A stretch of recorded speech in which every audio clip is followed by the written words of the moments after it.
book lovers, it is G-Swizz here, and I'm here today to talk about some Goodreads books with a low average rating that I absolutely love.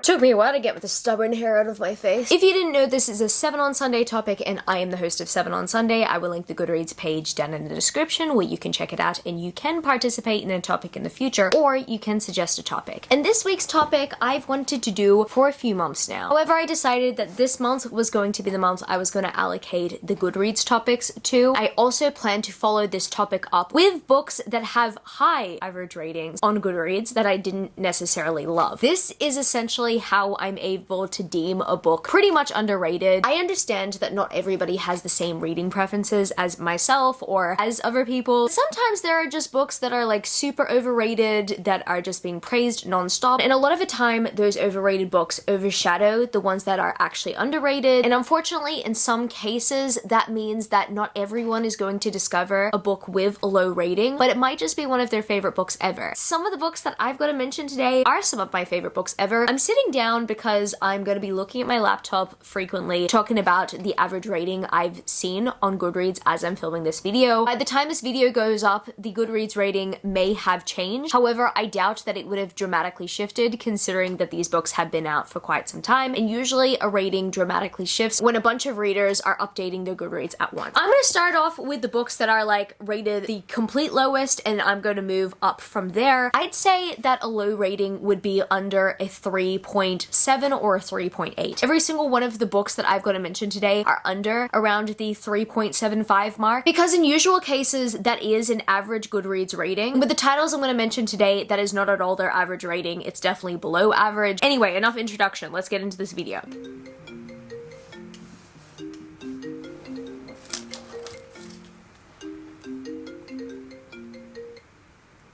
Bye-bye. Bye, my sunshine, my love.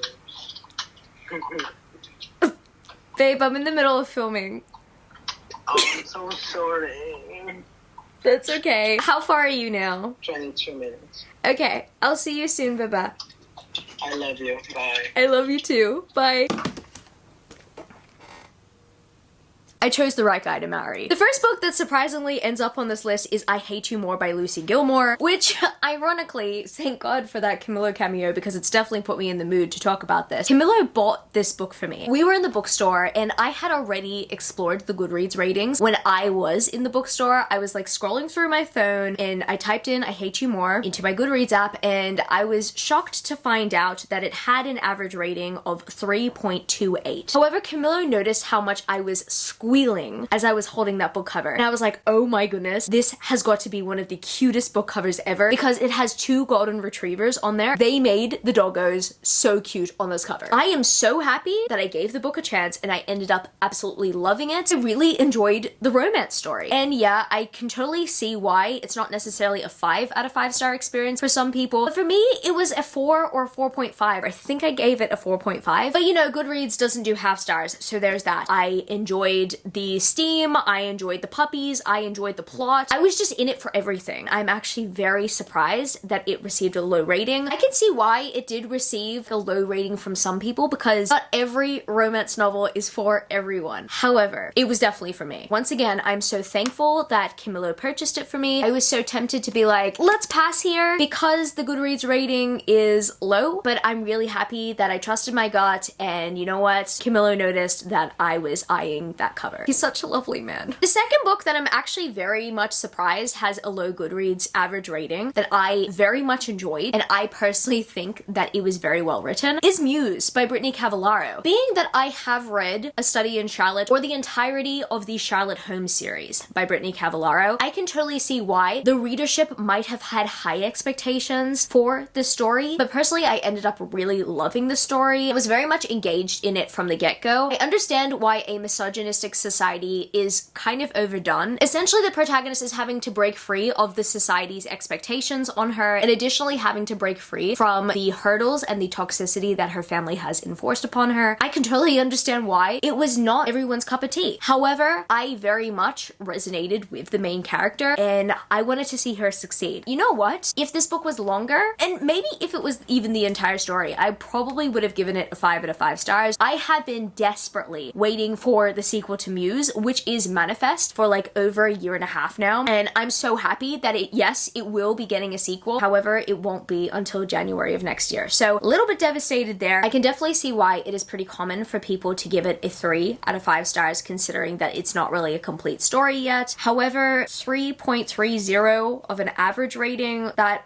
really kind of breaks my heart. And now I have to talk about a book that I didn't have high expectations for. However, I feel like a lot of the community did, because yeah, the average rating's kind of a little bit brutal. That, my friends, is Star Daughter. So this has a 3.33 average rating on Goodreads, and I had low expectations to begin with in terms of this book. It's probably because of the Goodreads rating, but I still had a fun time. I gave this book a 4 out of 5 stars because, yeah, you know what? I wasn't necessarily expecting much. However, it was very fun, and in some way, even though there was like a romance and there were teenage references, it kind of felt like a middle grade adventure to me. My low expectations and the low Goodreads rating kind of helped in terms of my reading experience. However, I did enjoy it. Do I think that it deserves a higher rating? I honestly don't know. And the next book I gotta mention that has a low average rating is actually a book that I read recently, and that, my friends, is Witch Please by Anne Aguirre. I can totally see why this does have somewhat of a low rating. However, it's kind of brutally low in my opinion. It's a 3.40. This is a very fun contemporary. Honestly, if we are comparing this to Boss Witch, which is the sequel, I can understand why this has a lower rating, but that's a pretty low rating in my opinion. Witch Plays was definitely a 4 out of 5 star read. At first, I considered it being 3.5, but now looking back at it, I was really happy while reading it. It just felt really wholesome to read. In terms of Boss Witch, I think when you get more context as to like why the world and the magic system is the way that it is, and also exploring more of that in Boss Witch, when you get a sequel like Boss Witch, it's kind of understandable why the first book is not as good as the second. This being said, I would have actually kind of anticipated this book getting like somewhere over 3.5 or maybe 3.6, 3.7, but yeah, 3.4 is a little bit brutal in my opinion. But I want you guys to know that I absolutely loved Witch Please. I don't think that the Goodreads rating should stop you from reading it, because I personally enjoyed it. I had a great time, so there's that. I was also very much surprised to find out that the Honey Don't List by Christina Lauren has a 3.52 average rating on Goodreads. This is shocking to me personally, because the Honey Don't List is probably one of my favorite books from them. This being said, I can understand from the perspective of someone who is actually wanting a fully fleshed out novel. When you're going into the Honey Don't List, you're not going to get something like Something Wilder. What I appreciate about Something Wilder, even though Something Wilder was a pretty chunky romance novel, it's that it fleshed out the characters very well, it fleshed out their story very well, and you could totally see how these characters could work better in the long term. Whereas with the Honey Don't List, it was a different situation where these two characters essentially meet each other through work circumstances and they have great chemistry. However, it often leaves the reader wondering how this couple will work better in the long term, and that's the reason why I couldn't give it a 5 out of 5 stars. However, the Honey Don't List, in terms of the plot of the novel, was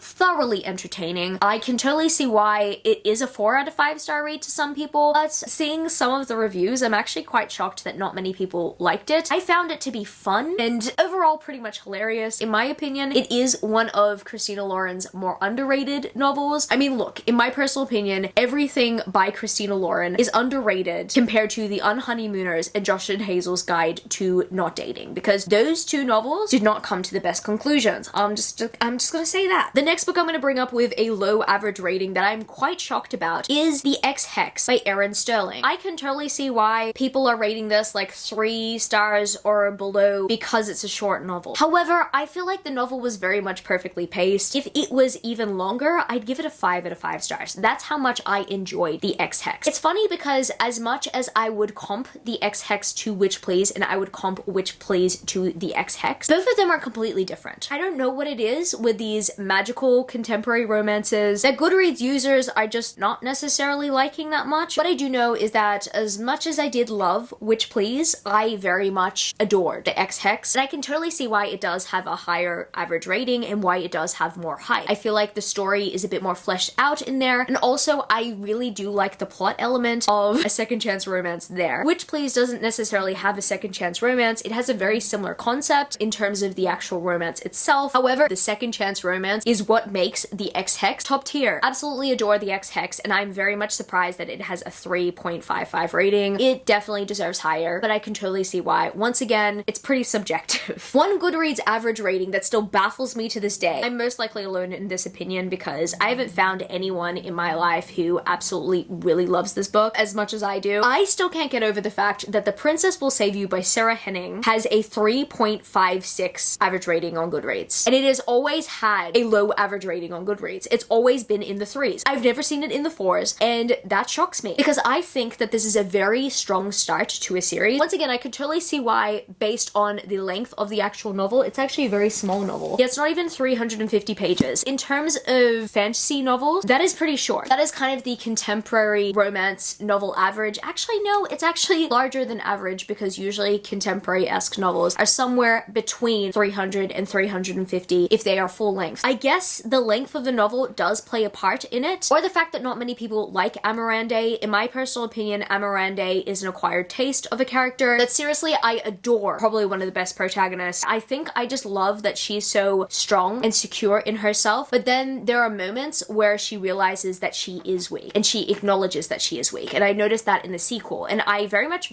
appreciated that. Like, yes, she has this determination, however, she acknowledges that she's human. I very much appreciate getting to see her journey in the story, and I also very much love Luca. Luca is one of my ultimate book boyfriends. The average ratings do get higher as the series goes on. This being said, the first book most likely has a lot more reviews because most likely some people probably DNF'd the series after reading the first book if they didn't end up enjoying it. If you are sleeping on this book or the series because of the average rating of the first book on Goodreads, I would encourage you not to. It's so good. It gave me some of the highest adrenaline I possibly experienced while reading. It is an exhilarating reading experience. The second last low-rated book that I've got to mention that I ended up liking is a book that I recently read, and that, my friends, is The Worst Best Man by Mia Sosa. Once again, I can understand why this book has a low average rating, especially because not everybody digs the premise, and the premise seems kind of cringy to them, or they're just not comfortable with it. It has a 3.60 average rating on Goodreads as I'm speaking right now. Everyone is entitled to their opinion here. I don't want people to think that they have to be comfortable with the idea of the concept. So pretty much The Worst Best Man has to do with the protagonist and her former fiance pretty much almost getting married, and then the former fiance's brother, who was the best man, crashes the wedding by saying that his brother wasn't ready to get married to her, and she thinks that the entire wedding was pretty much cancelled because it's the best man's fault. People feel uncomfortable that the story is essentially a romance between the protagonist and the initial best man years after this almost wedding. I can totally see why there are alarms going off in people's heads. However, I personally really enjoyed the story. Yes, I did cringe at that concept as well. I was like, what?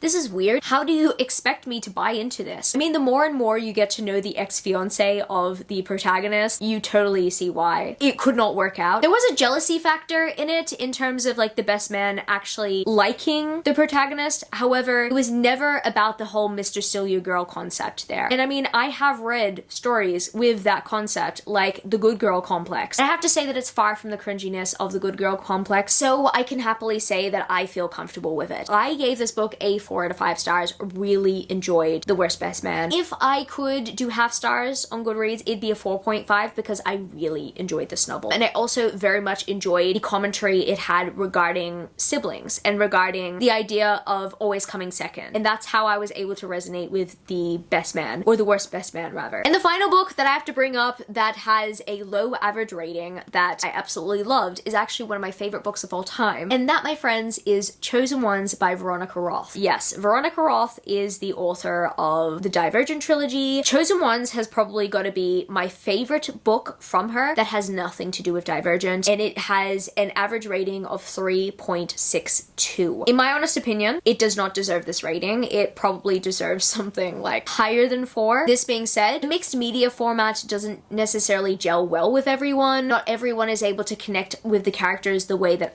I was able to. I really feel like the audiobook experience helped me appreciate this novel a lot more, because this book, being in mixed media, it can get very confusing. However, it is very much a straightforward plot, and it is a very much character-driven story. I feel like it's a story that not necessarily everyone is able to resonate with if they're not looking for a journey that deals with heartache and trauma and pretty much having to start over. After being the chosen ones for a specific moment in time, it was a good in-depth look of what it would be like after a major event that was kind of apocalyptic. It was very much fascinating because it made me think even deeper about the comic books I used to read, because I was very much a Marvel comic book fan once upon a time. I'm also very much a big manga reader, and so this book I feel like really helped me think about what happens to the characters after they are the heroes in a story. I need to know what happens next, and I really need a sequel like confirmed now. I know that there's a sequel listed, I believe, on Goodreads. I'm waiting for Veronica to confirm that she has written the sequel, because that cliffhanger, it destroyed me. The fact that I've had to live with that cliffhanger for 2 years now. 3? Oh my goodness, what? It's been 2.5 years since Chosen Ones came out, hasn't it? It has. I guess that's gonna be it for this video today, book lovers. If you happen to stay to the end of the video, leave me the pink flower emoji, the light pink flower emoji. We'll go with that one today. I just reckon that that's absolutely cute and I'm in the mood for it. If you happen to enjoy this video, don't forget to give it a thumbs up and subscribe to my channel if you haven't yet already. Join the amazing community of book lovers. And also, I have social medias. I'm at gswizzlebooks on Twitter and Instagram, and I'm also Goodreads. That's www.goodreads.com/gswizzle. And finally, I'm at TikTok. I'm at gswizzle on TikTok if you want to follow me there for some bookish content. I love you, book lovers, and I will see you later. Peace. Started out with half and I flipped it into double. Started out with half and I flipped it into double.